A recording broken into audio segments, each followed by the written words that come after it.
Sa quartet dance, balang araw, makakalimutan natin ang mundong ito sa ganda ng inihanda ng Panginoon sa langit. Amen? But for now, we need to be faithful to God. Amen? Kasi wala pa tayo sa langit. Ano ho? Alright, dahil po tayo lahat. Let us open our Bibles, please, to Romans chapter number 12. Amen. Thank you for coming this morning sa mga mananampalataya, sa mga members mo, at sa mga bisita po natin. Amen? And I hope that wala na po maglalakad-lakad, wala sa cellphone, wala magkukwentuhan. Let us pay attention to the message of the preaching this morning. Romans chapter 12. Amen. At maganda, may mga katabi ba yung mga bisita natin? Ayan, very good. Hanggang matapos ang service, Amen. Okay po. Okay, Romans chapter 12, let us read verses 1 and 2. Are you there? Amen? Let us read all together. Ready now? Read. I beseech you, therefore, brethren, by the mercies of God, that ye present your bodies a living sacrifice, holy, acceptable unto God, which is your reasonable service. And be not conformed to this world, but be transformed by the renewing of your mind, that ye may prove what is that good, and acceptable, and perfect will of God. So as we can see, mga kapatid, itong mga talatang ito is very familiar, these are very familiar passages or verses na makita natin at Apostle Paul ay hinahamon niya yung mga mananampalataya sa Roma. Amen. Ang Roma, kung pag-aaralan niyo po, ay matindi ang kasalanan po sa lugar na ito. Politically, grabe ang politics sa Roma ho. Historically, alam mo natin yan. Tama ho ba? Amen? Diyan makikita yung mga senador. Amen? Ayan, so di ba pag nanonood kami ng balita, parang wala na silbi. Iba, siguro mga 2% na lang ho yung may kwentang balita. Amen? 98, wala na ho. But, makita natin that these people are also facing that kind of problem, just like as we are facing in our country today. Amen? Kaya kagabi, may girahan na ho sa Middle East. Grabe ho, mga pray natin, no? Yung mga balisik missile tumatama, hindi lang po sa Iran, hindi lang sa Israel, but around places, mga mga mananampalataya, they are praying and they are asking for our prayers. So, just like that, mga kapatid, maraming problema ang mundo during the time ni Apostle Pablo. And even in our time, marami din po problema. And sa ayon sa gusto, kasali ho tayo at naapektuhan ho tayo dyan. But at the same thing, the message is what? I beseech you therefore, brethren, by the mercies of God, that you what? Present your bodies a living sacrifice. Abala na nangyayari sa mundo, we ought to present also our bodies as a living sacrifice. But I will give you the message more in sa last part po dyan, which is your reasonable service. Sabi sa inyo po, included yung katawan mo sa paglilingkod mo. Hindi pwede yung utak mo lang. Hindi pwede yung desire mo lang. Hindi pwede yung kaysa nyo ako dyan. No. Your body must be present in your service to God. As we approach our 10th year, I will give you the message this morning. Reasonable service.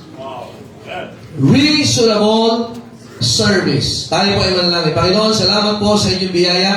Help us as we study your words, O God, and challenge thy people, O God, to do more, to reach more souls, O God, so that we will leave our comfort zone, O God, of laziness, of stubbornness, but we will go to that kind of service that you desire for the church and for every one of us. Dalangin ko, O Diyos, that you will prick our hearts this morning, O God, that we will not be comfortable as we hear your words, and we need to be challenged, O God, so that we can fulfill the Great Commission. Napakaraming tao, ang daming problema naman, and the answer is still the gospel of the Lord Jesus Christ. Kaya po siya mamuna and give power to thy servant and to thy people the understanding from your words. In Jesus' name I pray. Amen. Thank you. Please be seated. Amen. So makita natin mga kapatid dito sa panahong ito, Apostle Paul and the church at Rome were facing variety of problems. They are not just facing political problems during that time, but also, remember that ang Roma po, they are a bloody nation. Nandiyan ba kayo, amen?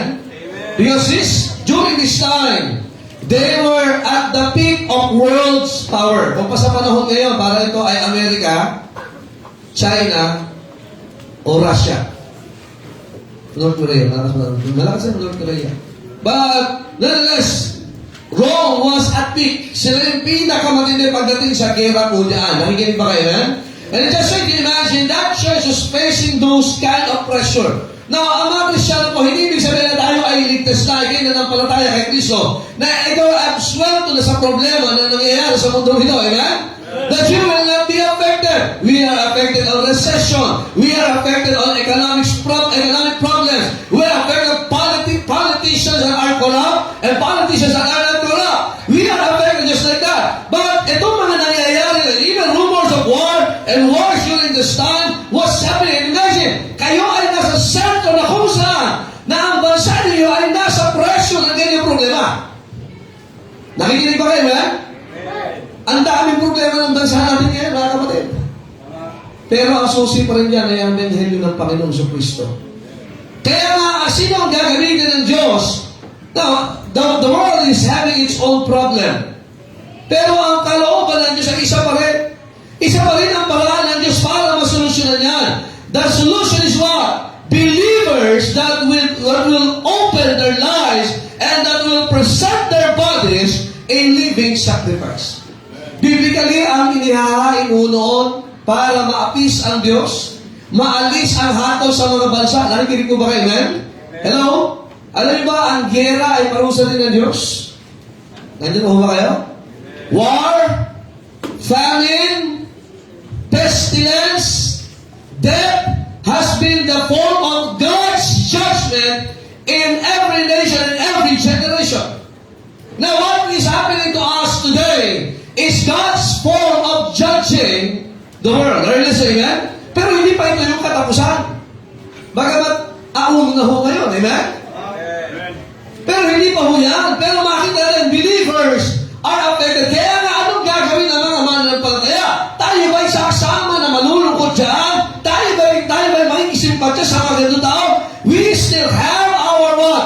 Command from God, sabi ng Panginoon, that you present your bodies a living sacrifice. In the Old Testament, para mapis ang Diyos, they need to offer the sacrifices that is based on the standard of God.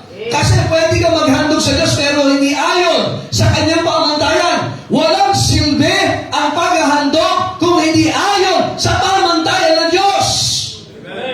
Now, in the Old Testament, there is ceremonial law, moral law, dietary law. And all of those ay may standard, right? Amen? But most of it ay patay or pinatay na hain. But in our time, God is asking us, hindi na patay ang hinihingi ng Diyos.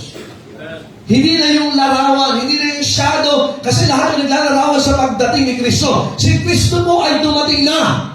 That's why God is no longer requiring us to offer what? Death sacrifices according to the book of Hebrews. But God, because Jesus Christ rose from the dead, are you listening, man? Siya'y muling nabuhay para sa ating kaligtasan. Now, God is asking the church, God is asking every believer, sa mga mananampalataya, bago ka man, bata ka man, ang inaharap sa iyo ng Diyos, buhay na sakripisyo. Nandiyan mo ba kayo? Because the ultimate sacrifice ay ang Panginoong Jesucristo. Nung siya'y tinako sa krus, nadanak ang dugo, siya'y namatay, inilibing at muling nabuhay. Tapos na ho ang ating kaligtasan. Amen? Ang kailangan mo na lang, panampalatayahan yan. At kung tinanggap mo yung finished work ng Panginoong Jesucristo at siya'y muling nabuhay, definitely you are saved. Pero wala ka pa sa langit. Bagamat yung iba sa inyo nasa alapaat na ngayon. Ang tanong, kung ako ang Diyos ay tapos na nung tayo naligtas, hindi ba dapat nasa langit na tayo ngayon? Nakikinig ba kayo? The mere fact na tayo ay buhay pa sa mundong ibabaw nito, wala pa tayo sa langit, ay mayroong pinagagawa sa atin ng Diyos. Don't you know that we are saved to serve? Makinig mo kayo. Hindi kayo niligtas ng Diyos para bumalik sa kasalanan. Hindi kayo niligtas ng Diyos para mamuhay ka ayon sa iyong kagustuhan. Hindi kayo niligtas ng Diyos para wala na at you will not go back to your old life. Hindi yan ang kalooban ng Diyos. Tayo ay niligtas ng Diyos para maglingkod sa Kanya. Pero anong klaseng paglilingkod ang hinahanap ng Diyos? Hindi yung kinasalanan Nakikinig ko ba kayo? Hindi yung conveniente sa'yo. Kasi minsan gusto natin, kaya nga, yung iba, ay kahit naman ako hindi nasimba, nananampalataya naman ako sa Diyos eh. Yan yung pagsamba na ayon sa iyong pamantayan, hindi ayon sa Diyos. Kaya nga, naka-online naman kami, pastor. Hindi yan, body nga eh. Pakikurot nga yan kung kapamilya mo yung katabi mo. May katawan pa ba yan? Ay, mahirap naman kapag ka, ay, pastor kami, dahil kami wala dyan yung espiritu namin, andyan, delikado yan. Naupuan nyo na! Masamang espiritu pa yung naupuan mo. Well, these are the kind of services na ayon sa tao, ayon sa pamantayan niya, at hindi ayon sa pamantayan ng Diyos. Alam niyo ba ang pagsamba noon? Sa malalo, ang mga tatay ang nangunguna noon, they would travel at least once a year. Pupunta sila kasi nasa gitna yan eh. The worship place, the workers or the families, and then the warriors or the soldiers. And once a year, bawat tribe may schedule sila na yung tatay, dadala niya yung mga anak niya lalaki. Kailangan pupunta tayo doon. And we will not appear to God empty kasi binless tayo ng Diyos sa ating crops, sa ating captains, sa ating buhay. Walang kalaban, walang gera. Now, start us to worship God. And fathers should be leading their family, lalong-lalo na sa mga anak lalaki because they will be the next leaders. Alam niyo ba na ang Diyos ay hindi natutuwa kapag ang tatay ay hindi niya dinadala ang pamilya sa simbahan? They would walk, sasakay sila sa kanilang kabayo, aso, o camel, but dapat makarating sila doon. Na alam niyo, blessing sa atin ng Panginoon ngayon, hindi lang once a year. Nandiyan ba ba kayo? Every tribe, every family, dapat naandun sila. Because that is what? Reasonable. Being absent in the time that you are appointed na sumumba sa Diyos, it's not reasonable service. And alam niyo tawag yan? It is unreasonable reasoning. Whatever the psychologist na sasabihin, rational yan, practical yan. Makinig kayo, we are not living. Maraming inag-isip ng practical. Tingnan niyo ang buhay ngayon. We need to live a kind of life that is what? Biblical. Are you listening? We need to have the kakilala, sabi ng Panginoon sa verse number 2, and be not conformed to this world. Kasi nga, may kanig kayo, misa kahit Kristyano ka na, ang isip mo, paraan pa rin ang mundo.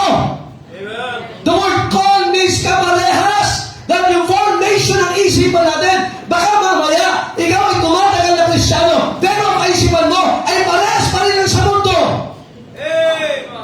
Kaya nga yung Sunday school, dapat nakatin ka eh. Alam niyo ba nung tayo ay hindi pa Baptist? Pupunta ka sa simbahan, di ba ka birthday lang eh. Tatay ko nung birthday lang napunta. Dudut-dut lang. Alis na. Ay kapatid, kung ganyan pa rin ang kaisipan natin, hindi tayo natatransform. Sunday school is very important. Iba sa atin, half day pa lang. Tahimik yata tayo ah. We're talking about reasonable service here. Not your standard, not my standard, but the standard of God in accordance with the Word of God. Nagkatid, basta ba't kayo nagbibihis ang ganyan? Hindi dahil mayaman kami. Wala na eh. Hindi dahil mas pogi kami sa iyo. Wala din kami nun. Pero bakit tayo nagbibihis? Bakit? Ito yung standard ng Panginoon when we serve Him. Tingnan nyo ha, sa trabaho. Sa eskwela, di ba may uniform yung iba sa inyo? Hindi ka pwedeng pumunta. May dress code sa company. Sa military, first time ko nakapunta dyan sa base noon, pinag-pray ako noon ng isang kapatira. May kasama ko yan people na kasi hindi pinapasok niya sa PN. Kasi bakit may dress code? Military pa lang yan, military base. Sa eskwelahan, no ID, no entry. Check pa yung uniform mo. Sa opisina, ganoon din. Pero bakit ba sa harapan ng Diyos, kahit ano na lang? Isang reasonable. Nandiyan ba kayo? Even our giving, sa gobyerno may tax. tax nga eh. Bibili ka, may tax. Hindi pa pinapangalan ng alam mo, puro tax na. Tax. Wala kang magawa, bakit? Standard yan ng government. Pero pagdating sa simbahan, pambihira, tax na nga lang, first fruit na nga lang, na ayaw mo ba? Akala mo, pakiramdam mo, ninanakawan ka? Kapatid, yan ang standard mo. Ang tingin natin sa Diyos, aso or pulubi. Tama? Sa trabaho ba, gusto okay lang ulit? Sa school, okay lang balik? Sino dito ang pasok nyo, alas 6 na umaga, nasa school na kayo? Ito, meron talaga eh. Alas 6 na umaga. Ano si Jake? Si Jake, principal yan eh. Siya na susunod. Pero tinan nyo sa eskwelahan, kaya mga magulang, kahit anong pagod mo, gigising ka para ihanda yung pangangailangan. Bakit? May standard yung school eh. At pag ikaw ay absent lagi kay Lep, unreasonable yan, papatawag ka. Ang tanong, sa harapan ng Diyos, sa ating buhay ngayon, bakit matawag na tayo ng Panginoon? Kaya kinakausap ka ngayon, pinatawag ka ng Diyos ngayon eh. Iba absent, huwag kang mag-alala, kaya kang abutin ng Diyos kahit nasaan ka. So, ang Diyos ba? Ano tingin natin sa Diyos? Siya ba ang Diyos o tayo? Kasi may pamantayan ng Diyos eh. Ang mundo ngayon, hinuhubaran ng tao. Dito, tinuturuan magbihas, ayaw pa. Ang mga estudyante ngayon, pinasasara sa eskwelahan. Kanino pamantayan yan? Checkin ho natin mga kapatid. Baka mamaya, tayo ay, sabi ni Bay, talagang sukong-suko ka sa pamantayan ng mundo sa Diyos. Talagang, para ang pakiramdam mo, inuusik ka pagka tinuturuan tayo ng pamantayan. Reasonable. Nandiyan pa ho ba kayo? Ay, pag nawala na yung reasoning, anong tawag na dyan? Wala nang katwiran, di ba? Pag wala na sa katwiran yung isip natin, anong tawag sa'yo? Okay ka na. Di ba nakakita na kayong tao wala na sa katwiran? Kahit anong kausap mo, kahit anong... nakaranas kami na gano'n? Hindi tumatanggap ng paliwanag. Gusto mo pa kausapin yun? Ha? Sino, nag-enjoy akong kausapin yung gano'n. Yung talagang wala nang reason sa kanya. Tinan mo, iba sa inyo, pinapalo, pinakausap. Atin ka sa church. Mag-iisipan ko. Pagkalooban ng Diyos, pamira, kalooban ng Diyos yan! Reasonable mo na sa church ka ngayon? Abay, mamaya, ang tingin mo, parang dinala ko sa simbahan, pinipigit ako, kapatid. Anong klase? You are not being transformed, but you are still conforming sa mundo ito. Yung mga bata ito, tinan nyo. Grabe ka, gagwapo ha? Makasalo ka naman, longgo eh, yung aran eh. Isipin nyo, ang mundo yung lalaking-lalaki. Ang mundo, tinan nyo ha? Pipilitin kayo maging bading. Ay, tatagay sa mga bading, they need to be saved. They need to be saved. Do not misunderstand. I love them getting saved. Pero hindi ko gusto yung buhay at isip nila. Kakagwapo nito. Lalo na kung maniligo kayo. O diba, kahit ano sabi? Even doctors special say that is what? That is what? A problem in the mind. Nandiyan po ba kayo? Amen. Pakinggan na reasonable. Sa Bible mga kapatid, pinag-uusapan natin reasonable service sa Diyos. Hindi yung oras natin, oras ng Panginoon. Hindi yung paraan natin, because your ways are not God's ways, and your thoughts are not God's thoughts. So, the question is, tama ba nasa church ka? Amen. Is it reasonable na nasa church ka? Amen. Kapag kayo, nasa church ka, di ka pa naglilingkod. Alam niyo po ba yun? Ikaw ngayon ay tinuturuan, pinapakita sa iyo paano maglingkod sa Diyos. Kasi pag sinabing service, meron talagang sacrifice yan. There will be an effort. Are you listening, amen? Amen. Kailangan, kasi when we serve, ito yung mga nasa trabaho, mga sundalo, you are leaving your families for the betterment of our country. Kayo mga nag-a-abroad, sabi nila, bagong bayani. Wow. Pero kawawa sa immigration. Amen? Ha? Ang dami requirements. Bayani, pinahirapan. Wow. Sa pangalan lang. And ang dalas nila nyo, you sacrifice many. Bakit? You're serving your family, you're serving your country. And tanong ba't para sa Panginoon, parang gusto natin laging tira-tira na lang. Young people, kailangan maglilingkod sa Diyos. Reasonable ba? Bibigay mo ang buhay mo sa Diyos? Pagka nasa bedridden ka, Panginoon, maglilingkod ako. Ay, nung malakas ka, lagi kang kasalanan. Nung okay ka, lagi ka na sa kasalanan. At nung naubos na ng job yung lakas mo, oras mo, lahat na meron ka, Panginoon, sa inyo na ako. Tingin mo sa Diyos. Nandiyan po ba kayo? Amen! That's why, mga kapatid, is our service holy? Hanggat buhay ka, yan ang panahon para maglingkod ka. Kasi mapunta ka naman ng langit eh. Buhay ka ba? Bakit siya kayo, katabi mo kung buhay pa? Makatulog ka eh. Aga buhay na. Pag sa basketball, gising na gising ka. Pag sa mga reels, gising na gising ka.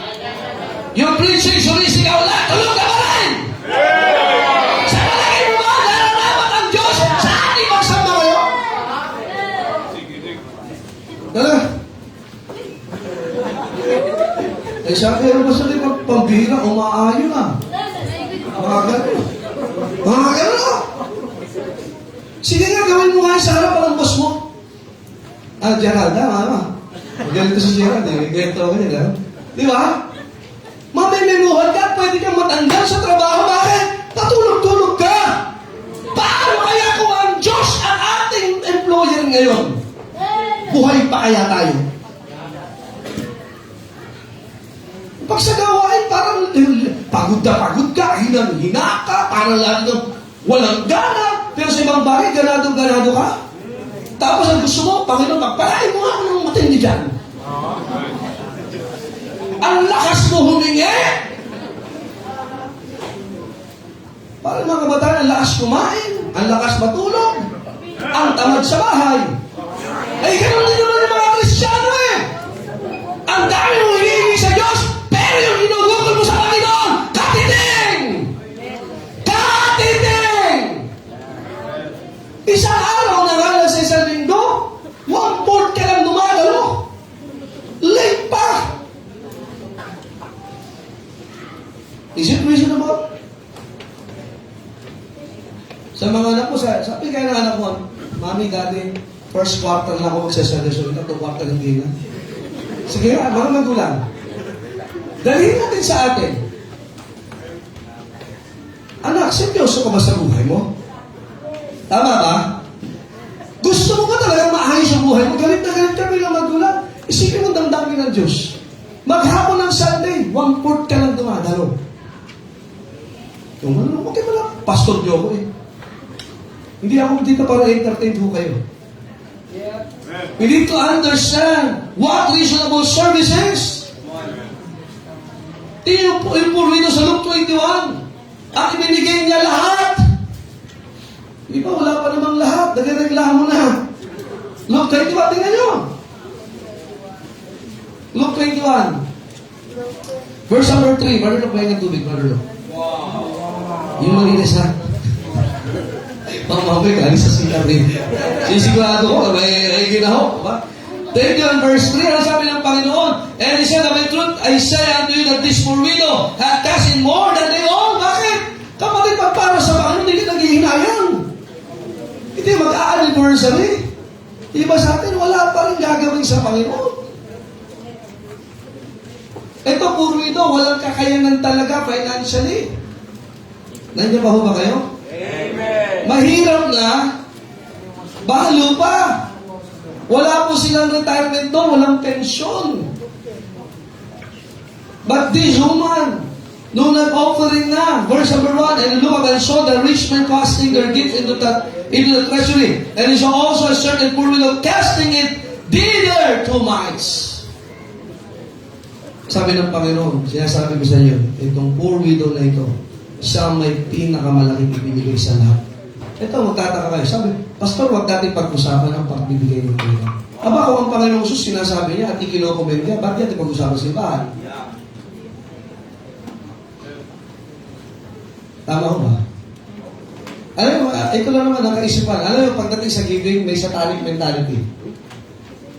Gusto ko ng blessing spiritual, pero pagka financial lang, offering na, buhay na, huwag na. Hindi nakasali dyan. Nandiyan ba ho ba kayo? Sino kilala yung sa Bible na ganyan kaisipan? Satanic mentality. Nanghinayang sa binigay. At pagka nagbigay, parang pag sa gawain ng Panginoon binigay, sayang. Kilala niyo ba yan? Sino ba? Kung kilala ng mga bata, si Judas. Nalala niyo, di ba yung babae, yung kapatid ni Lazaro, tsaka ni Martha, si Mary, nagbigay. Ano sabi ni Judas? Anong pag-aaksaya yan? Imagine may ganun kaisipan. Nandiyan pa ba kayo? Pero ang isip na ng babae, ito ang magagawa kong the best sa Panginoon. Nandiyan ba kayo? Amen. Alam mo, hindi mahalaga ano sasabihin ng tao sa iyo. Ang mahalaga, kita ba na Diyos sa the best ang ginawa mo? Sa buhay na ito, ilang taon na tayo ngayon? Iba. Happy birthday, amen? Pero kailangan ka talaga naglingkod ng totoo sa Diyos. Sa mga mananampalataya, kailangan ka nagbalik talaga ng ikapu ng tama. Nandiyan po ba kayo? Kailan? Huwag mo pakita sa tao. Dito ho sa atin, hindi dapat sa tao pinapakita sa Diyos. Alam mo bakit naka-offering bag yan? Sa Diyos mo ginagawa yan. Noon, dinadala nila sa unahan. Nandiyan po ba kayo? Pimila sila dyan. Hindi sila kakanta ng mabuhay, ang aking bati, amen? Pumunta sila, kakamay. Hindi gano'n. Pero ang ginagawa, yun yung mga simbahan, gano'n pa rin ginagawa. Pero nyo, ma-practice natin na para sa Diyos to. At karapat dapat lamang ang Diyos sa sambahin in my finances. Proverbs chapter 3. Tingnan niyo po. Proverbs. Sabi sa Proverbs. Proverbs chapter 3 verse 9. Sige po, magbubukas tayo ng Bible. Ay, reasonable yan. May Bible ka, di mo binubuksan. Ilang taon mo na nakapit yan, di pa natatapos hanggang ngayon. Reasonable ba yan? Eh sa church, sinatamad ka pa magbukas. Pero sa cellphone mo, laging bukas. Lobat na, sinacharge mo pa. Ayaw mo mababawasan yung percentage. Pinagbubukas ang Bible, ayaw magbukas. O ba? Proverbs chapter 3 verse 9. Ano nakalagay dyan? Honor the Lord. Doon muna. Honor the Lord. Diba sa Ephesians chapter 6 verse 2, honor thy father. Hebrews chapter 12, nasabi doon, marriage is honorable. The word honor means respect. You give high regards. Amen. Yung pag sabi honor, di ba? Pag tinawag sa stage, with high honors. Pag bira, lalakad ka doon, ano? Buhata ka, di ba? With honors. Talaga. Bakit? Kinikilala ng mga teacher ninyo yung effort niyo. Tama? Ang sarap, tama ba pagka, no? Ino-honor ka, tama ba? Yung pagpapagaling mo sa mathematics, amen? Math. Paborito mo subject, amen? Tama ba? Tapos, with honors! With high honors! Talaga. Wow! Ang lakad mo yaman talaga. How about honoring our marriage life? Amen? How about honoring our father and mother? Amen? Amen. How about honoring the Lord? How do you honor the Lord? Sabi ng Bible, with thy substance. Ano yung substance? Tangible things, nahawakan. Yung meron ka. Ano kasunod? And with the first fruits of all thine, ano? Ang pag-honor ba sa Panginoon nila noon ay once lang? In a lifetime? Tingin nito. Once ba? Once lang sa beses? Buong buhay niya? No. It's a yearly basis. That's honoring the Lord. Just like that poor widow woman. It's reasonable. Is it reasonable to honor the Lord? Is it reasonable? Amen? Amen. Dapat ba? with our best honor sa Panginoon. Kaya magsabing reasonable, mga kapatid, means what? A person would do it logically and intelligently. Yun ang reasonable. Ginagawa matalinong pag-iisip and logical na pag-iisip. That's reasonable. From the word reason. Saan ba ginagawa yung reasoning natin? Sa? Pag-reasoning, saan yan? Saan yung bahagi ng pagkatao mo?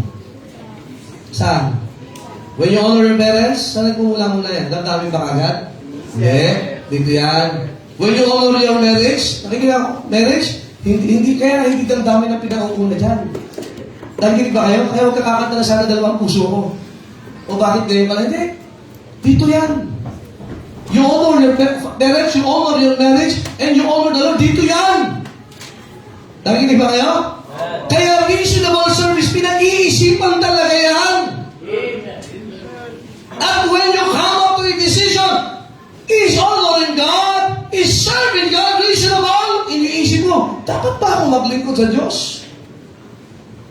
Una, sino nagbigay ng buhay natin?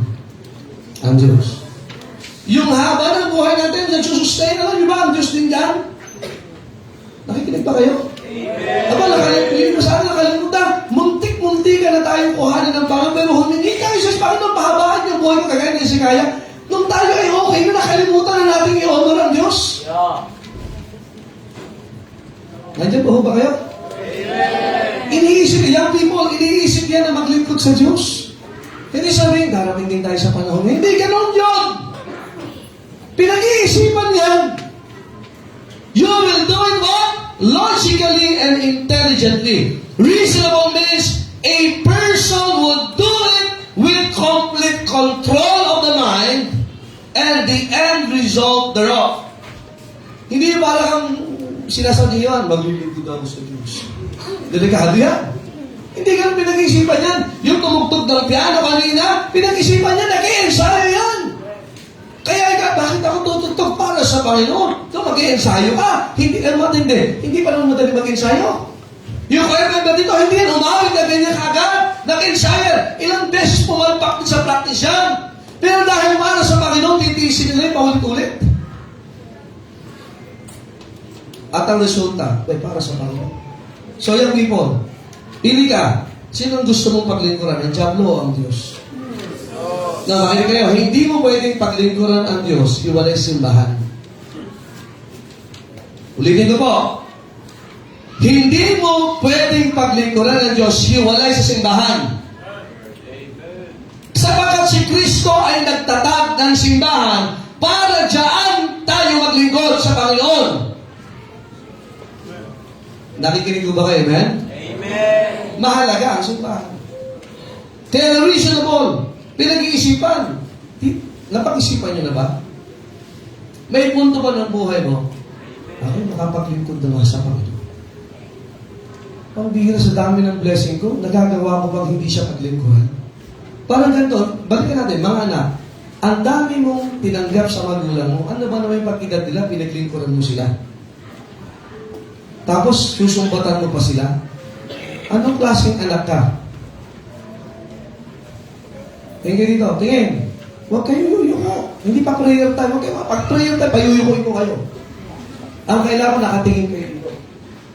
Nandiyan ba ho ba kayo? Yung mga magulang niyo, umitan.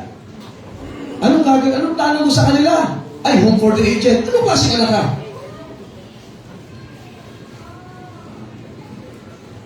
Anong klaseng anak ka? Reasonable ba yun bilang anak? Hindi pa rin ang magulang mo, pero you need to serve them well at their old age. Because that is reasonable. That is an intelligent word of a logical intelligent person. Pag ang magulang mo pinagtatago yan yung magkakapatid, doon ka sa kapatid na, ano sa'yo ka? Kapatid, wala ka sa katinuan. Tagalogin ko ha.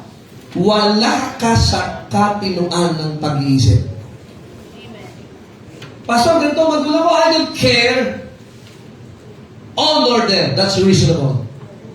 Are they honorable? I don't know. But that is the command of God sa anak. Sa kanila is what? Admonish her. Hindi ko naranasan yun. What you should honor because Kristiyano ka. And that is reasonable. Kaya kapag ipasagot-sagot sa magulang mo, wala ka sa katiwala ng pag-iisip. That is unreasonable. Nandiyan pa ba kayo? Nakakita na kayo ng kumain ng dumi? Reasonable ba kainin ng dumi ng kabayo? Sino gumagawa niyan? Mga lasing. Wala na sa tamang reason eh. Tingin! Tinikman? Tingnan mo. Anong isip mo doon? Wala na sa? Pag ang magulang mo pinabayaan mo, wala ka sa katinuan. Kayong mga, ano ba tayo, manugang ba yun? Lalo na kayo mga manugang, huwag kayo masilip pag ang asawa niyo, mahal ng mga magulang mo na. Mapalad ka. Sigurado kahit pag tumanda ka, alagaan ka rin yan. Wala na. Ito no, sa Diyos naman, is it reasonable na hindi siya paglikuran? Kung Kristiyano ka at wala kang ginagawa sa Panginoon, wala ka sa reasonable service. Mabilis pa unawain ka lang, tama ba? Hindi mo malalim ba? Mayabi ko, malalim? Hindi ano, tama? O, number 1, tingnan natin. Para reasonable. Binigyan tayo ng Diyos is what? First is, God's mercy endureth forever. Tingnan nyo, baka maglilingkod sa Diyos. Ano yung habag? Pag sinabing habag, hindi natin natanggap yung dapat nating tanggapin. Kasi ang tao mo mapunta sa impyerno. Pero dahil kay Kristo, kinahabagan tayo ng Diyos. Kaya na tayo makapaglilingkod sa Diyos. Kasi alam mo na nahabag sa iyo ang Diyos.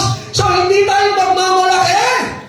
Na tila mautang na loob ng Diyos kayo na ako'y tumalo sa church. Nagbigay ako, Panginoon, may utang ka sa akin. Parang tingin mo loto sa Diyos. Nag-tayo sinopin ako, Panginoon, times 10. Ano ka sugaron? Di ba, minsan maraming Kristiyano ganyan? Kaya tayo nakapaglilingkod, kaya tayo nakadama na nakapagbibigay. O kung ano ginagawa sa mga, maliit man na, nag-iinis ka, nagluluto ka, numaarit ka, sapagat minsan sa buhay mo na mo, salamat Panginoon, kinahabagan mo ko nung ako'y makasalanan pa si Kristo, namatay para sa akin. Ngayon, maayos ka, wow, praise the Lord. Pogi ka na. Sabi tatay, maganda. Ang saya niyo ng pamilya, ngayon ka ba hindi maglilingkod sa Diyos? Ano ba? Alam niyo ba, kung sa ating pagkakasala, tutumbasan ng Diyos, lahat ng kasalanan natin, babayaran natin, pambihira, walang matitira sa atin kahit yung atong natin. Yung atong natin, walang matitira, pero salamat sa Diyos, kinahabagan niya tayo. I beseech you therefore, brethren, by the mercies. Alam bakit mercies? Nung salvation natin, kinahabagan tayo ng Diyos. Nung nagkakasala tayo, kinahabagan tayo ng Diyos. Na hindi natin natatanggap yung parusa base sa kasalanan natin. Sige nga, kung lahat ng inisip mong masama, tutumbasan ng parusa ng Diyos, may matitira pa kaya sa atin? Wala na, no? Ilang beses ka nag-isip ng masama? Ilang beses ka nagsalita ng masama? Ilang beses ka nakadama ng hindi tama ng kasalanan? Kung tutumbasan ng Diyos lahat yan, may matitira kaya sa atin dito? Wala. From the pastor down to the members. Pero buti, yung kinahabagan tayo ng Diyos. Ang kahabagan ng Diyos, binigyan niya tayo ng second chance. Kaya nga, mercies. By the mercies of God. Buti, hindi na kayo Brad. Wow. Mercies. Madami. Basta alam ko pag S more than one. Ilang beses, alam ba, even ang kamatayan ay habag ng Diyos sa atin? Alam niyo ba yun? Mark that perfect man. Diyan mo kaya tayo. For the end of that man is what? Peace. That's the mercy of God. Alam ba, ang Diablo is like a roaring lion. Anong ginagawain ng Diablo? Kagaya siya ng leon. Gusto niyang pagpira-pira, so yung sirain ng God. And so even that has been God's mercy to us. Sa Book of Psalms, meron po dyan isang chapter, lagi, puro lahat. His mercy endureth forever. Psalm 136 verse 1. O give thanks unto the Lord, for He is good, for His mercy endureth forever. 24 times, the word mercy has been mentioned mentioned, mercy is withholding the judgment we rightfully deserve. Brethren, we deserve hell. But because of God's mercy, we are now going to heaven. Buti na lang, nung hindi sa atin binigay yan. Amen? Thank God we can help somebody not to go to hell. Kaya lang kung ikay gagamitin ng Diyos, mag-decide ka, teka, paglilingkuran ko ang Diyos, mag-aaakay ako ng kaluluwa, maglilingkod ako sa simbahan, I will do my best for God! Bakit? Hindi dahil magaling ka, kundi alam mo na kinahabagan ka ng Diyos. Minsan kasi may mga Kristyano, parang ang taas-taas na, hindi pa makapaglingkod sa Diyos. Makinig kayo, alam niyo pare-parehas na tayo ng testimony? You ready? Sinner, saved by grace. We receive the same mercy. Yung habang na tinanggap mo sa Diyos, tinanggap mo rin yan. At hanggang ngayon, nararanasan natin yan. Gano'n tayo kataas para di ka makapaglingkod sa Diyos? Gano'n tayo kataas para di ka makabalik sa Diyos? Gano'n tayo kataas para hindi natin isuko yung pride sa Diyos? Gano'n tayo kayabang? Na mas gusto mo mag-unjob ang gumamit sa buhay mo, hindi ang Diyos. Salamat, may mercy ang Diyos. Amen? Amen? Sino dito hindi na nagkakasala? Talaga araw-araw, Pastor, I'm perfect. Pastor, hindi ko kailanman binigyan ng sama ng loob ang asawa ko. Sino po dito? Sino po dito? Yung talaga yung misis ko ay, she's a weaker vessel, at talaga hindi ako nagsalita ng nakasasakit sa kanya. Yung kahit inadulas man lang, hindi, walang gano'n. Sino kaya misis? Sino makakapagsabi, Pastor, talaga, I've been submissive to my husband and thinking, even in my dreams. Sino kaya? Hindi mo lang magsabi ito, I never disrespected my parents. And I obeyed them and I loved them. At wala akong ginawa na ayaw nila. Sino bang sinungaling? So magtataas ng kamay. Ha? Lahat tayo, bunga ng habak ng Diyos. Huwag masyadong mataas at tila parang gusto mo pang ang Diyos bayaran ka pag naglilingkod ka. Panginoon, may utang ka sa akin. Nag-church ako ngayon. Wag ganyan, kapatid. Amen? Kaya mag-anniversary tayo. Wala ka bang planong magdala ng kaluluwa?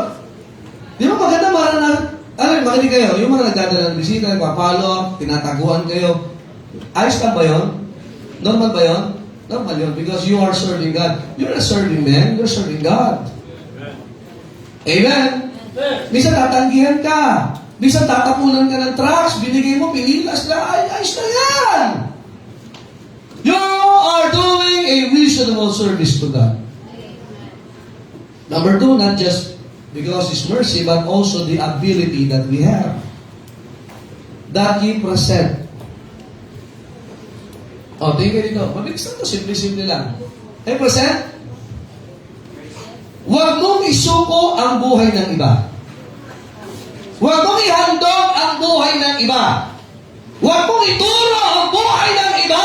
Ay, check mo! Yung buhay mo ba na iahandog mo sa Diyos? Kasi maliban tayo. Ay, si ano nga? Ay, si ganyan nga? Ay, si ganito nga? Ganito. Kapatid, huwag mong tingnan yung iba. Tingnan mo, anong buhay ang inihahandog mo sa Diyos? Kaya ka hindi makapaglingkod sa Diyos. Kasi gusto mo yung iba, i-present nila yung buhay nila ng tama. Pero ikaw hindi mo pinapresent sa Diyos. Maraming makapili dito. Tinuturo mo, dapat ikaw ganito, dapat ikaw ganyan. Hindi ka mo kapatid. Ito yung salita ng Diyos, ito dapat gawin. Present. Volunteer. Hindi volunturo. Volunteer. Volunteer? Sino sasagot sa tanong? Ma'am! Yung katabi ko po.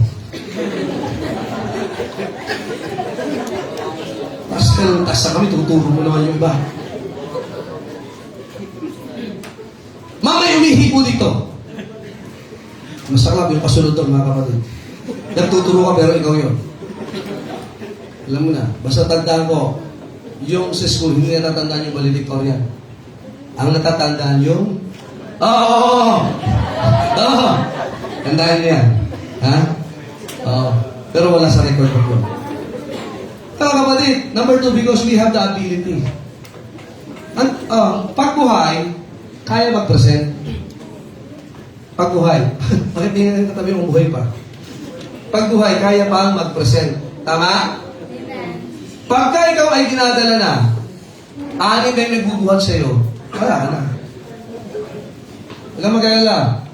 Kahit na ikaw ay, kahit natako, magagamit pa rin yung katawan natin, funeral service, may masasave pa rin. Pero mas maganda na habang buhay pa tayo, ginagamit tayo. Maganda yung may ability ka pa. Amen? Amen? Present! Panginoon ako! Hindi ko kaya, pero sabihin yung susubukan ko! Mas magandang nabigo na sinubukan mo kaysa naman simula pa lang, sumusubo ka na! Kasi mas maganda naman ang palataya tayo ng malaki. Eh, basta tignan mo, ako lang, ganyan. At least ay sinubukan tayo malaki. Kaysa naman simula pa lang, umaayaw ka na, sumusubo ka na! Kung mag-anniversary, laki ng goal. Sumali ka, maabot yan. Baka sobra pa, may sukli pa, amen? Kaya tayo din mo. Nakakatawa ka rin. Pagpasok na dito mga bagong miyembro, may dalang bisita, Pastor, may dala kami! Tawag na tayo na sa may dala kami! Nag-airport! Nakikinig! May bisita! May dalang member! Tayo kayo. May ability ka ba? May ability? Meron. Present it as a living sacrifice. Huwag mong ituro yung iba, yung kaya mo. Huwag mong hanapan yung iba, yung kaya mo. Ikaw ang inahanap ng Diyos, yung kaya mong i-present. Are you listening? Amen. Ayaw ng Diyos ang patay, gusto niya yung buhay. Kaya itong anniversary, mga kapatid, dapat po talaga ay gawin natin. We present. Number 3. Because also we have the transforming power of the Word of God. Ano sabi ng Romans 12? And be transformed. And transformed, nababago. Makinig kayo, kahit ito preaching, pag wala kang desire magpabago sa Diyos, salita ng Diyos, pag-uwi mo, pares ka pa rin. Skeptic ka pa rin. Sila lang yan. Kaya subukan yung anniversary, magdala ka ng tao, makapag-invite na. Sabi ng salita ng Diyos, natatransform yung isipan natin. Amen? Amen. Sigurado ang saya mo. Sasabihin mo, pagdating pa lang dyan, pagbaba ng jeep, may bisita ko. Hindi na talaga sa gitid. Nakakatuwa. May bisita kami. Kaya ba sa inyo malungkot eh, hindi ka pa nagdadala hanggang ngayon. Dahil sabi niya, may bisita ka lang ba? Mahapon ba basta? Sa anniversary sa iyo. Lalo kung present ka. Kaya sa anniversary, yung absent, ay hindi present. Alam mo bakit kailangan i-renew yung isipan natin? Kasi araw-araw maraming basurang tinatanggap yan. Yun yung mga dami mo na ipon na basura, di ka makangiti eh. Aray ka ng aray kanina pa. Pero yung sabi, Panginoon, baguhin mo ko, excited pa rin yan. Dahil naamoy mo yung sinigang, amen? Baba. Anong sabi ni Abraham Lincoln? All things desirable to man are contained inside the pages of the Word of God. Yung kailangan mo, salita ng Diyos. Even the Lord Jesus Christ, man shall not live by bread alone. Lalo kung kanin, amen? But by every word which proceeded out of the mouth of God. Kaya nga, ewan ko nakakaya, sino ito kaya mo hindi kumain ngayong tanghalian? Titingnan abang kita mamaya. Mamaya nakikitikim ka. Tama ba? Ang hirap hindi kumain, tama? Amen. Pero about 1 week walang kain. Yung iba sa inyo, hindi na makikita dito. Yung iba, magaan ang feeling. Kaya isipin nyo, maraming Kristyano kaya mo hindi dumalo ng church isang linggo. Lungkot na kagad. Bawal na nga yung pagkain, kain ka pa eh. Pero ang Bible naman, di man bawal, hindi ka nagbabasa. Theodore Roosevelt said, Presidente ko tama? Knowledge from the Bible is more worth than any college or education will ever be given to offer. This came from presidents. D.L. Moody said, sin will keep you from this book or this book will keep you from sin. Kaya pag walang salita ng Diyos, puro kasalanan yan. Kaya makinig kayo sa mga soul winners, pag ayaw ng Word of God, matindi ang kasalanan iniingatan ng tao yan. Kahit sino po yan, mga kapatid. Pero pagka Kristyano, ayaw ng Word of God, ganun din. Maraming kasalanan tinatago sa buhay yan. Yun ang mga pamantayan, mga kapatid. Pag ang Bible, malapit sa'yo, malayo ka sa kasalanan. Binubuhay siya nasa pamuhay mo. Pero pag ikaw ay nasa kasalanan, malayo ka talaga sa salita ng Diyos. The question is, nag-enjoy ba kayo sa Word of God? Yes! At ikalawa, natatalasmore naman. Nababago naman ba pag-iisip natin? Amen! Sa paglilingkod, reasonable na ba? Yeah, people. Amen! Sayang ang buhay niyo kung kayo magiging, pakinabaran ng Diablo. Amen? Psalm 119 verse 9, wherewithal shall a young man cleanse his way by taking hitherto according to thy word. Remember this, the word of God cleanses us. Psalm 119 verse 24, the Bible brings light to our heart. Thy testimonies also are my delight and my counselors. Verse 24, the Bible will give us advice. Amen? Verse 25, mga kapatid, my soul cleaveth unto dust, quicken thou me according to thy word. The word of God gives us light. Verse 32, I will run the way of thy commandments when thou shalt enlarge my heart. The word of God will make our heart bigger than before. Kaya maganda yung mga malalaki ang puso sa Panginoon. Amen? Talagang narinig pa, anniversary! Kailan ang pledges, Pastor? March 1 po. Nalungkot na iba. Amen? Ilang bisita ka sa mga dadalhin namin? Bring us many sila. Kasi puso mo laki sa Panginoon. Amen? Verse 98, mga kapatid, the word of God will make us wiser than our enemies. Sabi ng Bible, though through thy commandments and may be wiser than my enemies, for they are ever with me. Gusto mo ba yung mas matalino ka kaysa mga kaaway mo? Sino din natutuwa na iisahan ka ng kalaban? Ang sakit nun, amen?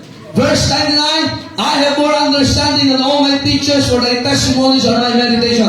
The word of God will give us understanding better than our teachers. Verse 100, I understand more than the ancients, because I keep thy precepts. The word of God will give us understanding than older people. Verse 165 of Psalm 119, great peace of them is not thy law, and nothing shall offend them. The word of God will give you peace, and you will not be offended. Yan ang gagawin ng salita ng Diyos. Kaya nga ngayon umaga, mga kapatid, reasonable sermon, may mercy, may ability, and may transforming power ng Word of God. Pero hindi mangyayari yan kung hindi mo pag-iisipang maglingkod sa Diyos ngayon. This anniversary will be a great avenue for every believer to serve God. Amen? Kaya ang anniversary, pasimula. Simulan mo ng tama to this church. Amen? Let us bring people to Christ. Let us bring the gospel to people. And let us serve God through this church. Amen? Huwag mong busalan ang sarili mo sa paglilingkod sa Panginoon. Huwag mong pigilan. Huwag mong pigilan yung iba. Walang pilitan. Pero wala ding pigilan. Amen? Kaya nga pagpe-present, huwag mong itulak yung iba. Dalhin mo ang sarili mo sa altar. Kaya ang altar hanggang ngayon ay ina-apply natin, mga kapatid, sapagkat hindi patay ang inihahain dito. Whenever you come to this altar, you are presenting yourself to God. You will not represent somebody. Yourself. Are you listening? Amen. Kaya dito yun, lumapit sa mga, ikaw mag-decision yan. Remember, I cannot make a decision for you. But you can make your decision based on the Word of God. So, you serve sa serve ang reasonable. So, is it reasonable to serve God? Sagutin mo yung sa altar. Huwag sa akin. Sa altar mo gawin. kausapin mo is that ye present your bodies a living sacrifice. Hindi ka kakatayin dito, kapatid. Ulitin ko, hindi ka kakatayin sa altar. Ang gusto ng Diyos, mabuhay ka para sa Kanya. Tayo po tayong lahat. Panginoon, salamat po sa inyong salita. We bless thy people, O God, as we respond to the challenge that our reasonable service will be the presentation of our bodies as a living sacrifice, wholly acceptable unto you, O God. And that will be our reasonable service. That we will not be conformed to this world, and we will be transformed by the renewing of our minds. That we may po, na kami mismo makapagpapatunay, Panginoon, ano yung mabuti, ano yung katanggap-tanggap, ano po yung kalooban ninyo. As we celebrate, O God, our 10th year anniversary, may you challenge thy people, O God, that they will present themselves to you, to the altar, to serve thee in any way na pwede silang gamitin, Panginoon. Anumang bahagi, ang lawak ng gawain, Panginoon. Dalangin ko, Diyos, that you will touch the hearts of thy people, that they will think logically and intelligently that it is right to serve thee in accordance to your standard. We bless the altar, O God, the altar of the living. In Jesus' name we pray. Amen. The altar is open. Brethren, tayo makipag-usap sa Diyos. Sa mga hindi pa na-witness natin. Sa mga susunod gawin ng bautismo, that is your first step of your reasonable service to God. But remember this, nobody can force you to serve God. Nobody can stop you in serving God. God is waiting for our response. Ano yung service na maglilito? Ang lawak ng gawain, ang dami natin pwedeng gawin. We serve with our family, we serve our spouses, we serve our children, we serve in the church. But it will not happen if you will not present yourself to God this morning. Sa Diyos mo iaalayan, ang buhay na binigay sa iyo ng Diyos ay dapat gamitin para sa Diyos. God has blessed you sumptuously in abundant life. Ang daming blessing ng Diyos. That's why if you think that God is rightful na tayo ay maglingkod sa Kanya, that it is reasonable to serve God, make a decision. Simulan mo ngayong darating na anibersaryo, you bring the gospel to people, you bring people to church, we give what we can give, we serve, we will sweat, we will work, we will sacrifice, we will pray, anything that is needed. If it is for God, do it, do it, do it, do it, do it. Huwag mong pigilan ang sarili mong bumalik, maglingkod sa Panginoon, magdesisyon na maglingkod sa young people, maglingkod sa Panginoon habang may lakas pa.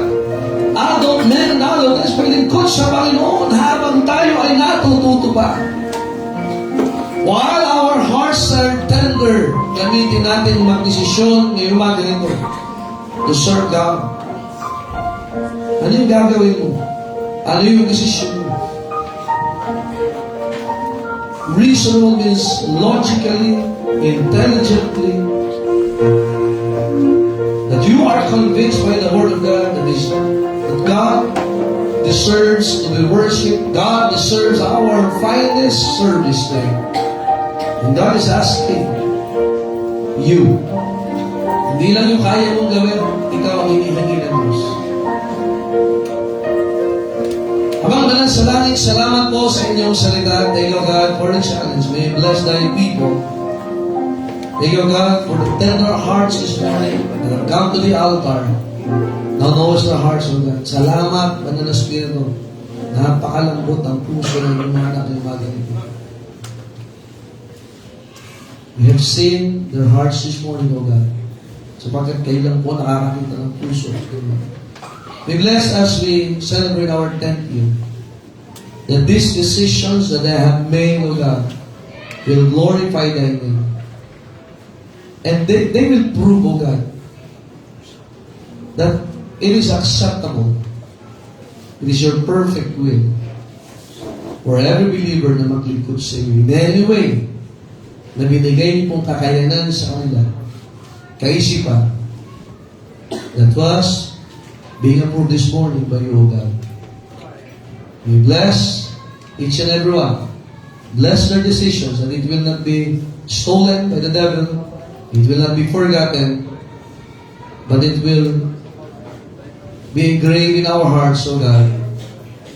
Ang mensahe that you ask us for a reasonable service. We give you all the honor and the glory. In Jesus' name we pray.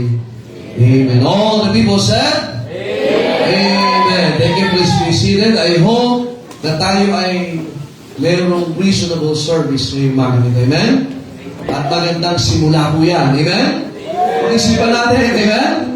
Lalo pag ikaw ay magulang, ewan ko, ang dami namin tinalaki ngayong umaga, gawin mo yan. Amen? Ikaw ay may magulang na umiiyak, you serve them. Amen? May Diyos po tayo, we serve God. Amen? We serve the church. At hindi mahalaga, masasaktan tayo, yes, magugutom ka, mapapagod ka, pero para sa Panginoon. Amen? I hope tayo po'y natuto ngayong umaga. Amen? Amen! Alright, salamat po. We will have our special offering this morning kasi pinasukatan ko na po yung likod natin, yung bintana, kasi kailangan na po makasaraduhan yun for our anniversary para makapag-preach po doon ng isa pang preacher po sa anniversary. Amen? So we will have that. We'll have our special offering. Mabilis po, mabilis. Amen?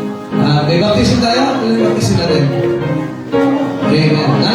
9? 4? Ilan? 9 ba? 9? Madami daw. Last week, 8:20. Yan tayo na-baptize. Kaya class na lang. That is reasonable service. Amen? Sige po, at mapapibintanan na po yan. Tuesday kakabit. So I hope na makatulong po at special offering para ho doon sa kasusin dyan. Sunod mo, aircon na. Ano? Ay, paglas pa pala.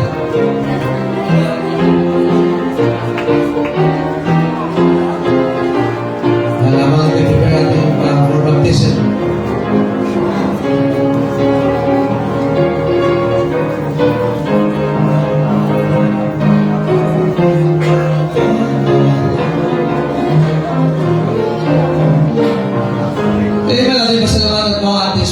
For our glass windows. Maraming manalangin, Panginoon namin Diyos, maraming salamat Panginoon sa mensahe ng salita na mapakinggan, na dahil po ng Panginoon po ay paglayin sa aming paulis ng tahanan, ating po sa pastol ng po ginamit, at dahil po ng Panginoon, ito na po bigyan ng taong Islam, at yun po, pagpalain po ang alis po sa luturin, maraming po para po sa aming project Panginoon, at dahil po ng Diyos po ang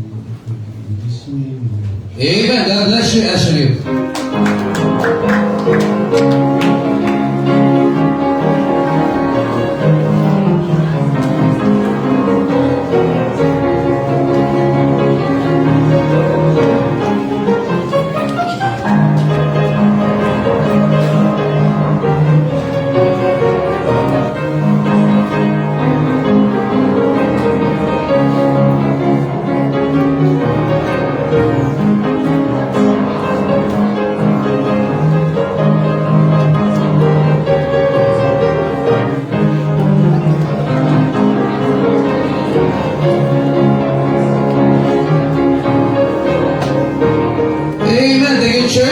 Generosity, mapapasalamin na natin yung ating junior church. Amen. Yung junior, aircon na ho yun, mga kapatid. Amen.